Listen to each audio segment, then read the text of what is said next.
time because simply because why fix something that isn't broken?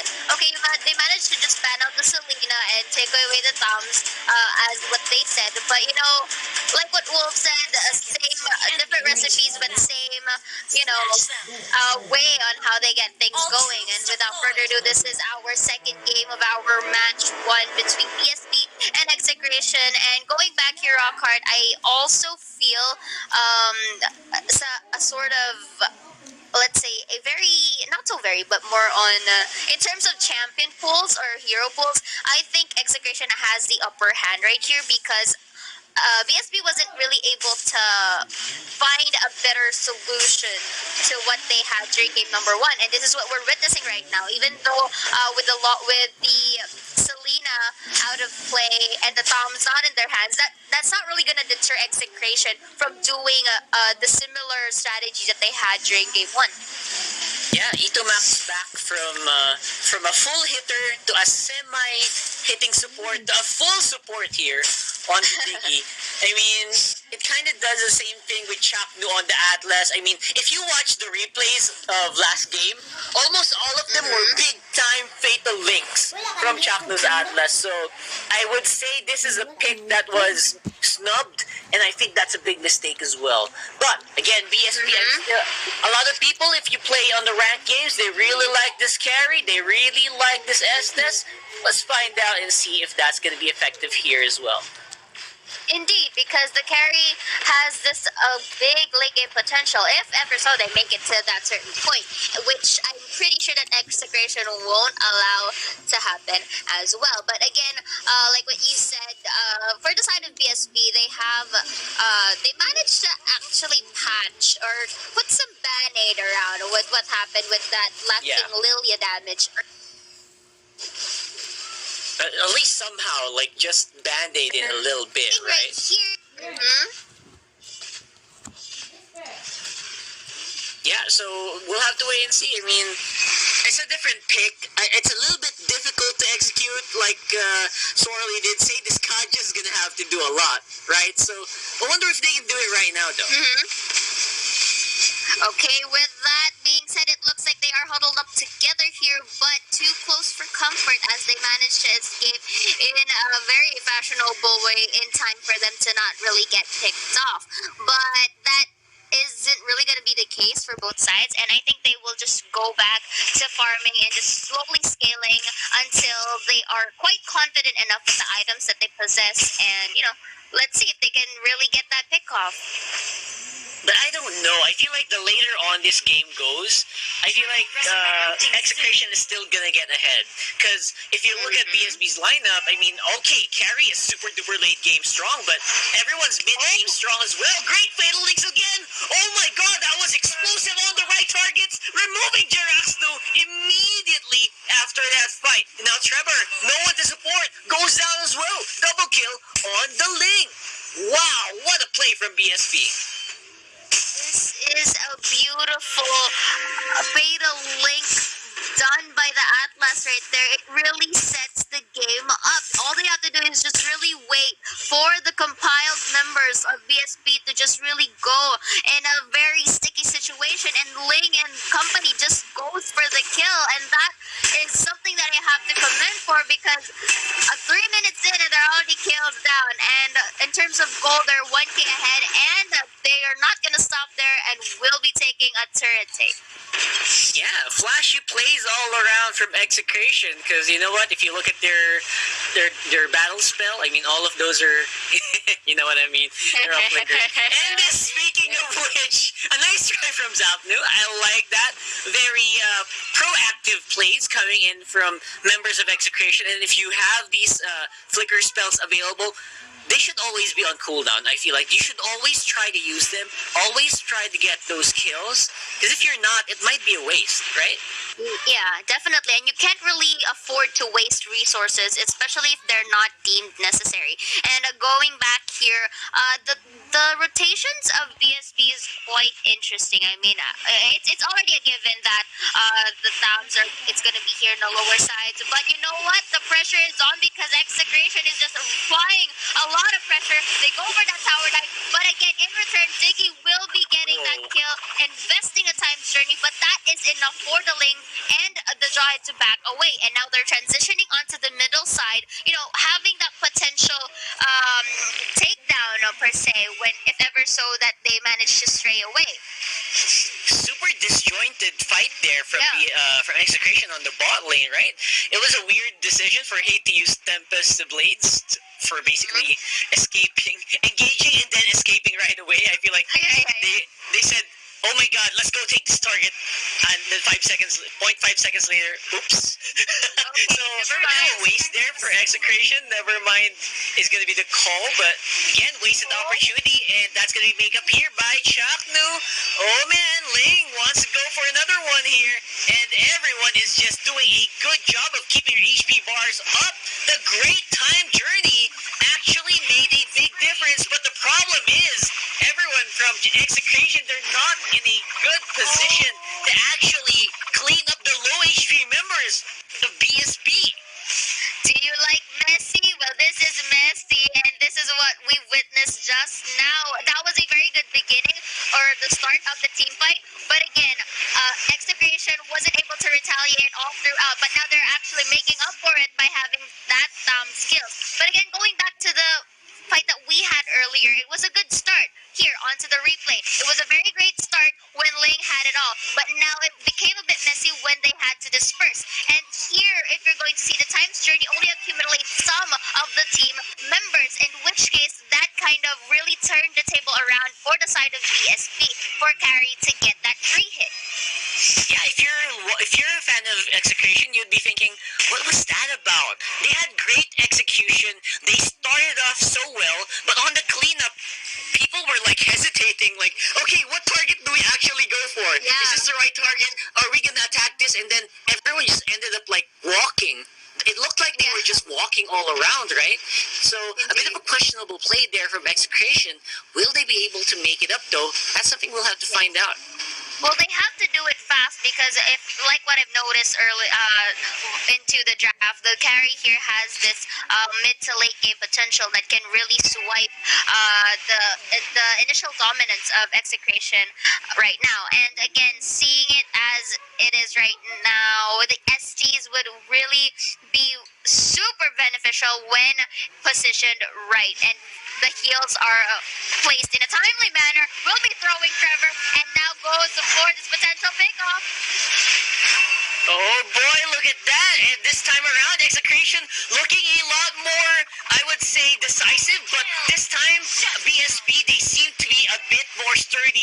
They look like they're more fed. The right people are in the right position. The tanks in front, Jeraxnu dancing in and out, and they will be able to get ahead on that exchange. Shider Cutie as well was able to pull off some pretty good Frost Moon shields there, enabling, basically draining the HP bars, the shield bars of Execration, if you look at this replay.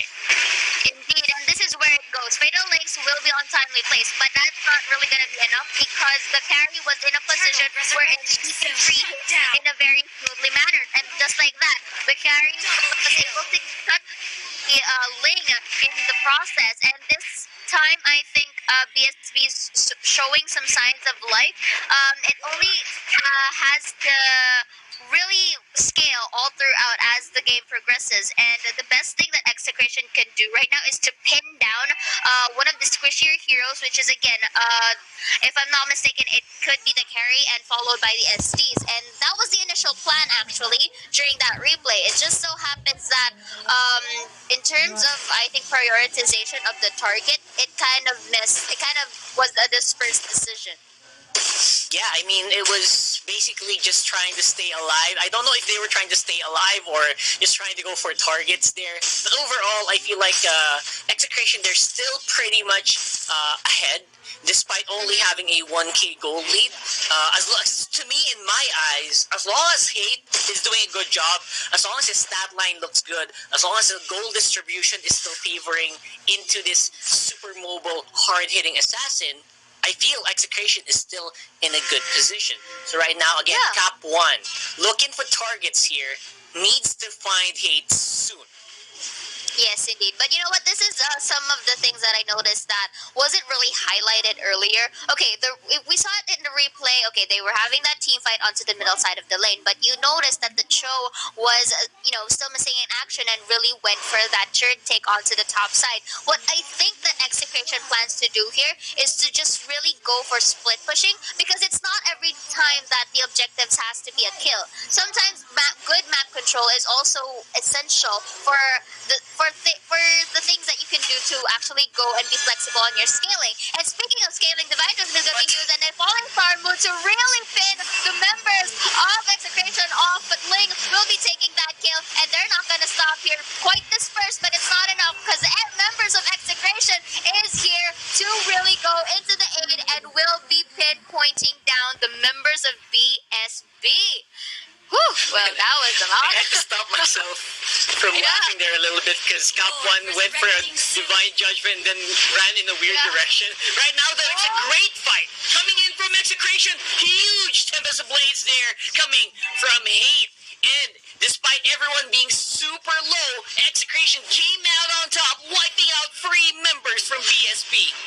Making them super high as they go here onto the board side. Rockhart, this is all going back to the momentum of Execration. And like I mentioned earlier, all they need now is to really just, go and scale. And this is what I was telling you earlier. The Cho earlier was missing in action simply because they wanted to be more flexible in terms of map control. And this is what we're seeing right now, Rockhart. They managed to get the Lord and they managed to snag off more of the resources that were in play onto the turf of BSB. So what will BSB do right now? They have limited resources up on their hands, and the only ones that they have are the minions incoming. And I think the best bet that they could do is to pin down that first of all the Diggy, and then second of all I think to waste the skill set of Link first, then goes for the kill. But the question is, will they be able to do that? They have the Atlas and the Jawhead really standing by to protect these squishy heroes.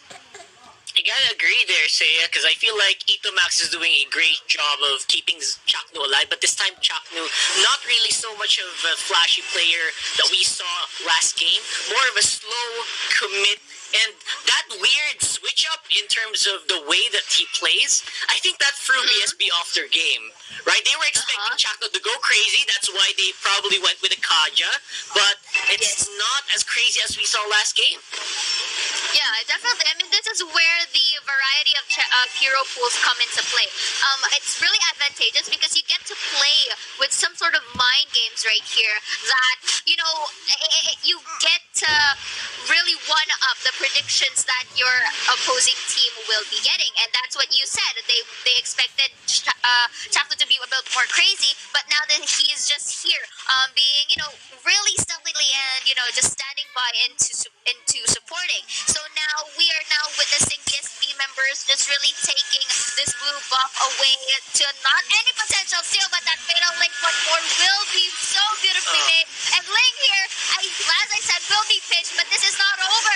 Members of Execration are going down one by one. Falling Star Moon on to the Diggy. The Endure will be used as the spell, but that's not going to stop them because they will have that pick off. And this is what I've been telling you, Rockhart. They just need to pin down that Ling because Ling is one of the threats here for BSB. Yeah, I gotta say, Chaknu with a very questionable Fatal Links that time around, because after he went for Fatal Links, I think the only one who was there was the Diggy. So the Diggy just threw a time bomb and then... wink, wink, wink, wink moment there. So I don't know. Execration, though, they are gonna go for the defense here in the mid lane. Chaknu all alone. Zapdo here for the backup, clearing the minion waves perfectly, while Benny Cutie on the bottom lane takes out an inhibitor turret right there. Yeah. Yes, indeed. And again, I love it how the Cho is really opting for that split push potential because he's doing it great. And he was able to expose the bottom side of the base against PSV. So this is a good opportunity for him to really go backdoor while the other members of Execration just really go and distract and keep members of PSV preoccupied. But how can that happen if Ling keeps on getting picked off by the members of BSB? And now they're on to the next here. Etomax here wasted his time journey, and he will be the one next set back to respawn time. And here we are seeing Execration in a pinch, as maybe this could be a potential comeback for BSB.